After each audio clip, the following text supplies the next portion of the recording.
This video is all about the questions that you need to ask an agent when you're interviewing them to help you purchase a home. This one's for the buyers, guys. My name is Mike Perrin, and I've helped families here in Metro Detroit buy and sell homes for over 20 years, and here are the questions that I would ask an agent if I was interviewing them for the job of helping me buy a property. Subscribe because I'll be putting out one of these for sellers in a little bit down the line as well. Now, if I can help you with your home purchase here in Metro Detroit, call me. We are going to have a great time. It's always a blast to help buyers, and let's go. If you're outside of Metro Detroit and have questions, also don't hesitate to comment with a question or give me a call, shoot me a text, shoot me an email, and experience, or if you're looking for a high quality agent where you are, I have a referral list of the best agents in the country, not necessarily the #1 agent in each metro market, but the #1 agent from a service level or a service perspective. Someone that sells a lot of homes, but also deserves a lot of 1-star reviews does not cut it in my book.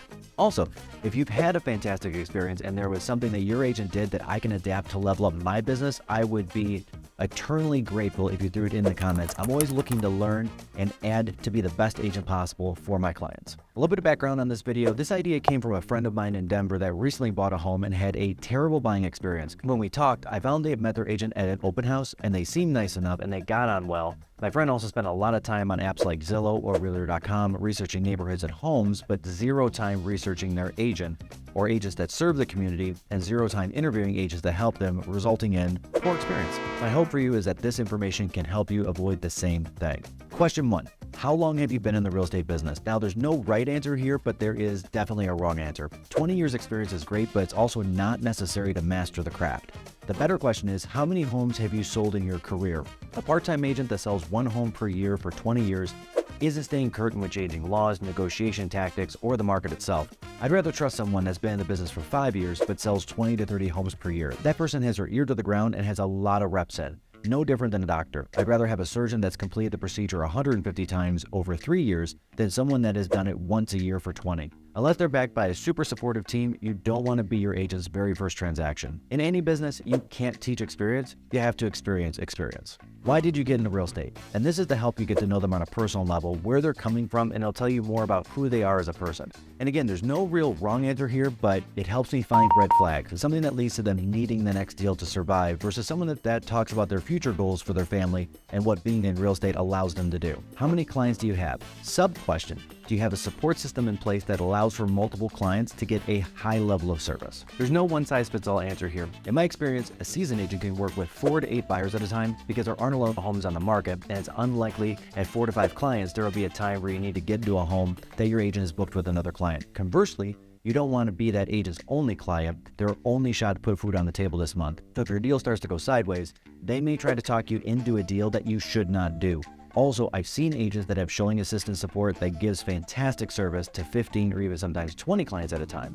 When I'm buying a house outside my area, I use agents like this. I don't need somebody to tell me that I like a kitchen or I like a bathroom or I like the lot. I need an agent that has enough experience in that market to warn me of potential mistakes I'm making as a buyer. Will I be working with you or your team? The team model's quickly gaining momentum, and I like that direction. In my best year ever as a solo agent, I had 183 closings. However, my closing coordinators each helped 300 families close on a home, either buy or sell per year. They have far more experience than any agent out there and calmly resolve most issues without me, or more importantly, without the client even knowing about it, while keeping the clients updated 3 or more times a week through the process.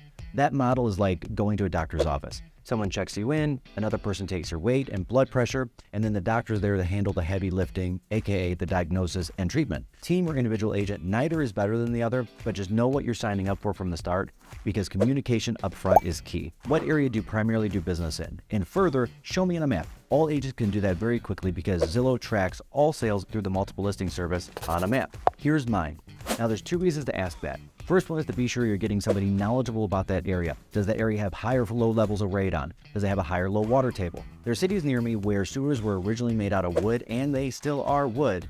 But if I'm selling a property, only about 20% of the time when I'm selling a home in those areas does the buyer agent advise the client to get a sewer scope to be sure there isn't a $15,000 or $20,000 problem coming up. For the 80% that don't, when I look at the agent's office location, it makes perfect sense why they didn't advise a sewer scope. They just don't know the area. But also, if the agent's too far away, they may not be able to facilitate all the appointments. I had an agent from Grand Rapids, and for those of you that don't know Michigan very well, that is about 2.5 hours away from me, where the buyer wanted to see one of my homes. And I felt bad for them when the agent called and asked me to show it for them, so I did. The job got done, but I think it was a major disservice to the buyer for their agent or representation not to be present. What sets you apart from other real estate agents? I like this question because on the surface, it's really hard to tell the difference between agents. So here's one for me. I service Southeast Michigan. I was born here, I grew up here, and I never left here. It gives me a unique perspective versus someone that's a transplant. Number 2, I have 150 videos about Metro Detroit right on this channel. The individual towns, cities, things to do, everything. No one has done the research or has the content, and more importantly, the knowledge that I have. Number 3, I live in Metro Detroit, and I choose where I live because it's very central to my business, which is a lot of the time up and down the 275 corridor where I grew up, the Woodward corridor where I live, and Rochester, Oakland Township, Washington Township, Shelby, Utica, and surrounding areas. Because I work with a lot of automotive clients, I'll have folks start looking in Northville, maybe look in Bloomfield, and then end up in Rochester, or vice versa. So I have to stay up to date on all of those areas, as an example. Because I live in the communities that I serve, I see my clients at restaurants, grocery stores, and even the gym. And your agent should be excited to tell you what they do differently. How do your fees work? Typically, when you're buying a home, the buyer agent commission is covered by the listing agent to cover the buyer agent's commission. In our area, that average is about 2.9%. So most listings offer 3, but what if the one you want offers 2.5? Does your agent expect you to shore up the difference, or will they accept a lower than average fee?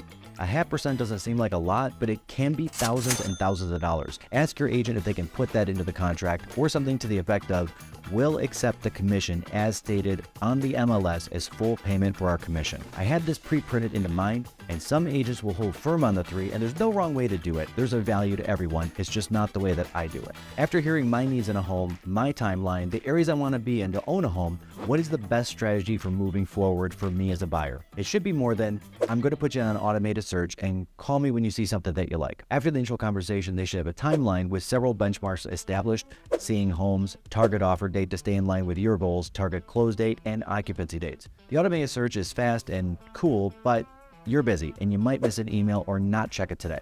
They should be checking this too on a daily basis. If homes are not coming up for sale on a regular basis, they could call through the neighborhoods, door knock, mail out to the neighborhoods the fact that they've got a buyer looking to be there. There are any number of things to find homes for you that are not on the market in your target area and price range that could be used. Find out if they use those. How will we communicate? All types of relationships, not just agent-client relationships, but even family relationships or friendships break down because of communication or, frankly, a lack thereof. So have a good understanding of what medium your agent's going to be using to communicate with you. Is it phone, SMS, email? I see WhatsApp gaining a lot of popularity, especially with out-of-country buyers. I had a German engineer moving here to work for General Motors a while back, and he never checks his text messages. Literally, he showed me his phone. He had hundreds of unread text messages, but WhatsApp was his go-to preferred method of communication. You're the client. If one way works better than another, set that expectation up front and be sure they tell you how often you're going to hear from them through the pending process. Some people prefer one long weekly call. I personally, when I'm going through buying or selling a home, prefer short multiple text updates versus a long phone call, or a call if there's signs of trouble to discuss options. But that's just me. That's my preferred method. What questions do you have for me? Remember, this is a job interview. Your agent or potential agent is interviewing for the job of being your agent. They should be all over you with questions.